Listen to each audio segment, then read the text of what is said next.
18 April 2024 college ক্যাম্পাসে চলছিল পরীক্ষা।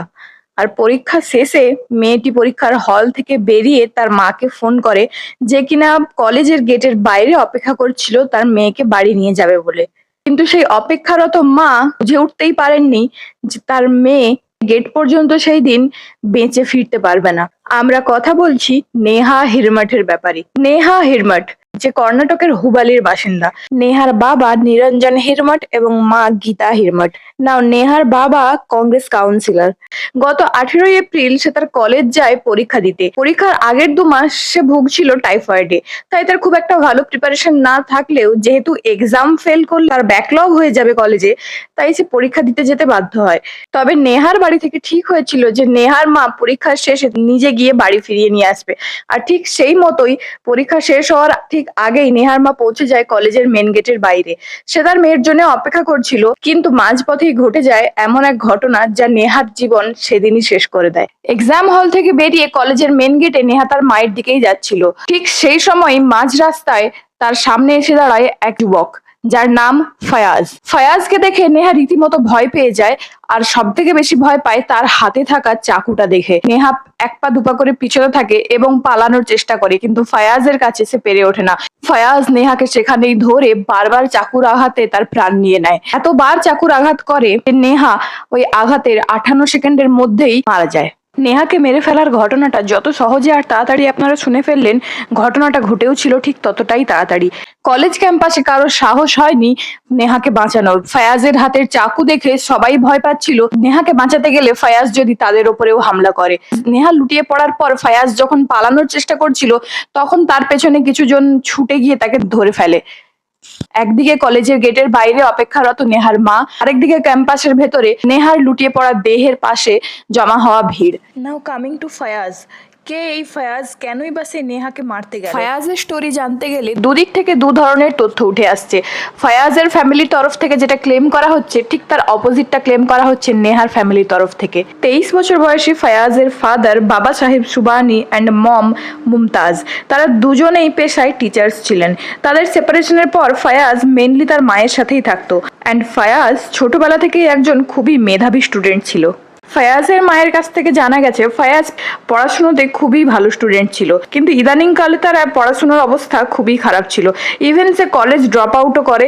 একজন মেধাবী স্টুডেন্ট যে 90%-এর উপরে সবসময় নাম্বার পেত, সে হঠাৎ করেই পরীক্ষায় ফেল করে যায়। আর তারপর থেকেই সে ডিপ্রেশনে যেতে থাকে অ্যান্ড কলেজ ড্রপ আউটও করে দেয়। কিছু বছর আগে নেহা যখন বিসিএ পড়ার জন্য নিজেকে কলেজে এনরোল করেছিল, সেখানেই দেখা হয় তার সাথে ফায়াজের মায়ের কাছ থেকে পাওয়া তথ্য অনুযায়ী ফায়াজ যখন কলেজে নিজেকে বডি বিল্ডিং কম্পিটিশনে এনরোল করেছিল, সেখানেই তাকে নেহা দেখে এবং নেহা নিজের থেকেই একদিন কলেজ ক্যান্টিনে তাকে অ্যাপ্রোচ করে। আর তারপর থেকেই তাদের মধ্যে বন্ধুত্ব শুরু হয় অ্যান্ড দেন সেখান থেকে তারা নাকি একটা রিলেশনশিপে ছিল। ইনফ্যাক্ট ফায়াজ নেহাকে বিয়ে করতেও চাইছিল। নেহা নাকি ফায়াজের মা মুমতাজের সাথে ফোনে একবার কথাও বলেছিল।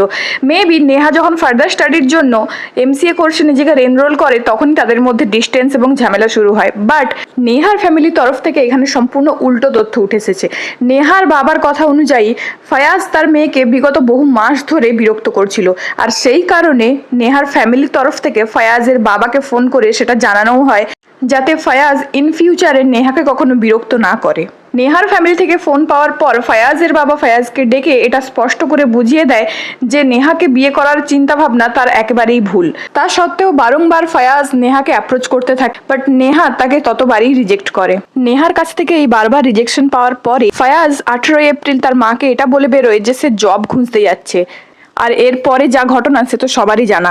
এরপরে নিউজ চ্যানেলে ফায়াজের খবর দেখে এক রিলেটিভ ফায়াজের মাকে ফোন করে সবটা জানায়। ফায়াজের মা বিভিন্ন ইন্টারভিউতে এটা বলেছেন যে তার ছেলের শাস্তি পাওয়া উচিত, কারণ কোনো জীবন কেড়ে নেওয়ার অধিকার তার নেই। কিন্তু তবু তিনি একটা স্টেটমেন্টে অনড় আছেন। তিনি এখন বলছেন যে ফায়াজের সঙ্গে নেহার রিলেশনশিপ ছিল। নিজের মেয়ের এই পরিণতি হওয়ার পর নেহার বাবা নিরঞ্জন হিরমঠ প্রতিজ্ঞা করেছেন যে যতদিন না পর্যন্ত ফায়াজের শাস্তি সুনিশ্চিত হচ্ছে, ততদিন পর্যন্ত তিনিও রেস্ট নেবেন না। তবে এই ঘটনায় কর্ণাটকের বিভিন্ন এলাকা জুড়ে বিভিন্ন প্রোটেস্ট তৈরি হয়েছে। যদিও বা কিছু রাজনৈতিক দল এরই মধ্যে এটাকে লাভ জিহাদের অ্যাঙ্গেল দেওয়ার চেষ্টা করছে। লাভ জিহাদ এমন একটা কনসেপ্ট যেখানে একজন মুসলিম ছেলে একটা হিন্দু মেয়েকে টার্গেট করে, যেভাবেই হোক তাকে ধোকা দেওয়ার মাধ্যমে বা প্রেমের ছলনা করার মাধ্যমে বা এনি কাইন্ড অফ ট্রিক্স তাকে মুসলিমে কনভার্ট করতে পারে। এত কিছুর মধ্যে আমার মাথায় একটাই প্রশ্ন আসছে যে আমরা রিজেকশন কেন ফেস করতে পারি না, বিশেষ করে সেটা যখন লাভ প্রপোজালের ক্ষেত্রে হয়। আমরা তো জীবনে বিভিন্ন জায়গায় রিজেকশন ফেস করি, সেটা ফ্যামিলিতে হোক, বাবা মার কাছ থেকে কোনো পারমিশন পাওয়াতে হোক, বা কখনো জব ইন্টারভিউতে হোক, বা বন্ধুদের কাছ থেকে হোক, বা যে কোনো জায়গাতে হোক, বিভিন্ন জায়গায় আমরা রিজেকশন ফেস করি লাইফে। তখন তো আমরা কোথাও কাউকে হার্ট করতে চলি না, কিন্তু যখনই সেটা আসে লাভ প্রপোজালের ক্ষেত্রে, তখনই কেন আমরা এতটা উন্মত্ত হয়ে উঠি অন্যজনের জীবন নেওয়ার জন্য?